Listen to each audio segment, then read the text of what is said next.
செங்கல்பட்டு அருகே 10 ஆண்டுகளாக நடைபெற்று வரும் ரயில்வே மேம்பால பணிகளை விரைந்து முடிக்க கோரிக்கை எழுந்துள்ளது. கூடுதல் விவரங்களை செய்தியாளர் நவீன் வழங்க கேட்போம். நவீன், வணக்கம். இதுவரை எவ்வளவு சதவீத பணிகள் முடிந்திருக்கின்றன? இது தொடர்பாக பொதுமக்கள் என்ன தெரிவிக்கிறார்கள்? விவரங்களை பதிவு பண்ணுங்க. செங்கல்பட்டு மாவட்டம் பொன்விளைந்த களத்தூர், ஒத்திவாக்கம் 2 கிராமங்களுக்கு இடையே ஒரு ரயில்வே கிராசிங் உள்ளது.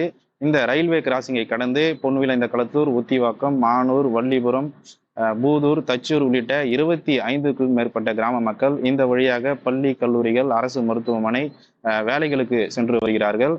இந்த ரயில்வே கேட்டில் நீண்ட நேரம் காத்திருந்து செல்ல வேண்டிய ஒரு சூழ்நிலை ஏற்பட்டதால் அப்பகுதி மக்களுடைய நீண்ட நாள் கோரிக்கையை அடிப்படையில் கடந்த 2011, 2012ஆம் ஆண்டு காலகட்டத்தில் இந்த பகுதியில் ரயில்வே மேம்பால பணிகள் அமைக்க திட்டமிடப்பட்டு சுமார் 30 கோடி ரூபாய் நிதி ஒதுக்கப்பட்டது. அதன் பிறகு இந்த பணிகள் கிடப்பில் போடப்பட்டன.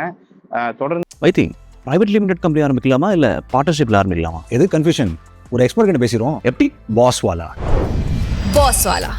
Be the pass. 2018ஆம் ஆண்டு மீண்டும் 30 கோடி ரூபாய் நிதி ஒதுக்கப்பட்டு பாலப்பணிகள் துவங்கியது.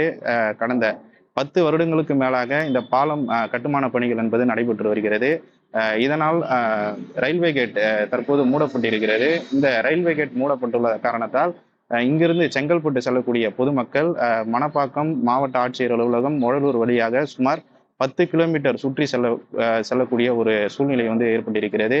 குறிப்பாக இந்த ரயில்வே கேட்டில் பாலப்பணிகள் தற்போது நடைபெற்று வருவதன் காரணமாக சுவர் வைத்து இந்த ரயில்வே கிராசிங்கை அதிகாரிகள் மூடியிருக்கிறார்கள்.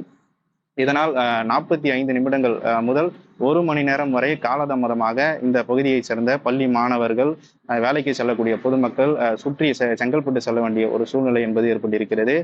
இதனால் இப்பகுதி பொதுமக்கள் கடுமையாக பாதிப்படைந்திருக்கிறார்கள். உடனடியாக அரசு இந்த பாலத்தை விரைந்து கூடுதல் பணியாளர்களை நியமித்து பால மேம்பால பணிகளை முடித்து பயன்பாட்டிற்கு கொண்டு வர வேண்டும் என அவர்கள் கோரிக்கை வைத்திருக்கிறார்கள். விவரங்களுக்கு நன்றி நவீன்.